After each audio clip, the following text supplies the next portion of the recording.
Reporte 100. Tengo en el teléfono a Renata Terrazas, directora de campañas de transparencia de Oceana México, y le agradezco mucho que nos tome esta conversación, esta llamada. Renata, ¿cómo estás? Buenos días. Hola Juan Carlos, buenos días. Muchísimas gracias por la invitación. ¿Qué es Oceana? Para poner en contexto a la audiencia, Renata. Oceana es una organización internacional dedicada exclusivamente a la protección de los océanos. Buscamos restablecer la abundancia de nuestros mares con un propósito muy específico, que es seguir alimentándonos de los mares. Consideramos que tenemos en los mares la mejor proteína animal posible y es la que menor impacto ambiental tiene. Sí, y en ese sentido hacen varios estudios para proteger las especies, pero también para proteger al consumidor. Y en este caso, Renata, han descubierto que los consumidores mexicanos pagamos pues bastante dinero por el glaseado. ¿Qué es el glaseado? El glaseado es una capa de agua que se congela y encapsula al producto. Se hace sobre producto ya congelado, sí. Filetes de pescado, camarones se congelan, y para proteger la carne, para que no esté en contacto con el ambiente, lo que se hace es que se añade agua y se genera esa capa de hielo. Y entonces con eso evitamos que se oxide, que se deshidrate. Sin embargo, lo que está pasando, lo que descubrimos nosotros que pasa en México, es que le ponen un exceso de agua congelada y nos la están cobrando. Entonces, sí. No es que la técnica esté mal, sino que lo que está pasando es que se está abusando de ella, y entonces cuando vamos al supermercado, por filete de pescado, por camarón, no nos están dando kilos completos. Sí, por cada kilo, ¿qué porcentaje de glaseado tiene el pescado y tienen los camarones? Pues encontramos casos desde muy poquito glaseado, alrededor del 2%, hasta nuestro peor caso fue camarones importados, con 57% de glaseado, o sea, más de la mitad del kilo era agua congelada. Sí. Lo que sobre todo encontramos es un comportamiento muy particular de productos importados, sobre todo tilapia, basa y camarones.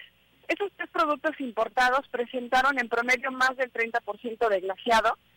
Son los que tienen, ahí encontramos casos con más del 50% también de glaseado, y lo que sucede es que suelen ser los más baratos en los supermercados, pero la realidad es que pues no te están dando kilos completos. En promedio te están dando 690 gramos en cada kilo que compras de tilapia, basa y camarones importados. Y eso si es que es tilapia, basa o otro tipo de pescados, porque también han descubierto ustedes en Oceana que te venden una especie por otra, ¿no?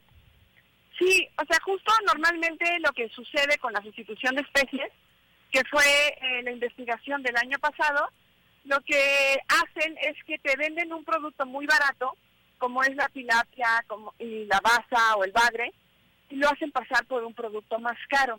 En este caso es un engaño similar porque termina impactando el bolsillo de los consumidores, pero lo que hacen es que al producto de por sí ya más barato, y ahora ya entendemos por qué es tan barato, le añaden cantidades excesivas de agua congelada, y entonces tú piensas que te estás llevando un kilo de basa o tilapia importada en 100 pesos, pero la realidad es que no estás pagando por un kilo, estás pagando por 500 o 700 gramos. Sí, ¿esto pasa en supermercados o también pasa en las pescaderías, en las tiendas, digamos que especializadas que venden pescados y mariscos? Nosotros hicimos la prueba en 10 cadenas de supermercados distintas en Ciudad de México. Sí. Se hace el glaseado solo en producto congelado, que no siempre las pescaderías o los mercados tienen. Muchas veces esos establecimientos tienen solamente pescado no congelado, entonces ahí no encuentras glaseado.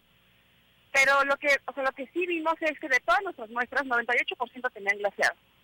Pero va desde porcentajes muy pequeños hasta esos excesos que presentaban los productos importados.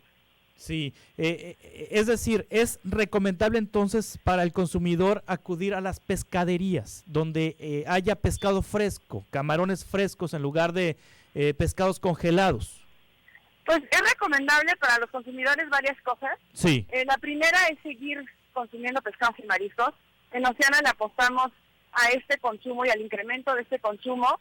El potencial de los mares mexicanos nos da para poder alimentar a un mayor número de mexicanos, solo que tenemos que hacer varias cosas: cuidar nuestras pesquerías y cuidar la cadena de suministros. Y ahí es donde entra este papel un poquito del consumidor, en donde hoy en día no tiene información para tomar sus decisiones de mejor forma. Entonces lo que termina pasando es que hay que confiar en quien nos vende el producto. Y podemos pensar en mercados o pescaderías, pero la realidad es que en esos lugares el año pasado es donde nosotros encontramos mayor sustitución de especies. Entonces lo que nos queda hacer es exigirle a la autoridad correspondiente, en este caso es la Profeco, que actúe y permita reducir este engaño que sucede sin un marco legal que lo regule. Entonces, si tú hoy en día quisieras acusar una denuncia o un fraude, las empresas te pueden decir que no hay un marco legal que esté regulando esta práctica. Sí, este estudio completo, ¿dónde lo podemos encontrar? En Renata Terrazas. Lo pueden encontrar en nuestra página, que es gatoporliebre.org. Ahí encuentran el estudio de glaciado, el estudio de sustitución de especies de hace un año y el de tiburón por bacalao de noviembre del año pasado. Renata, muchas gracias por tomar esta llamada. A ti, muchísimas gracias por la invitación. Estamos en contacto. Renata Terrazas Tapia, directora de campañas para la organización Oceana. Reporte 100.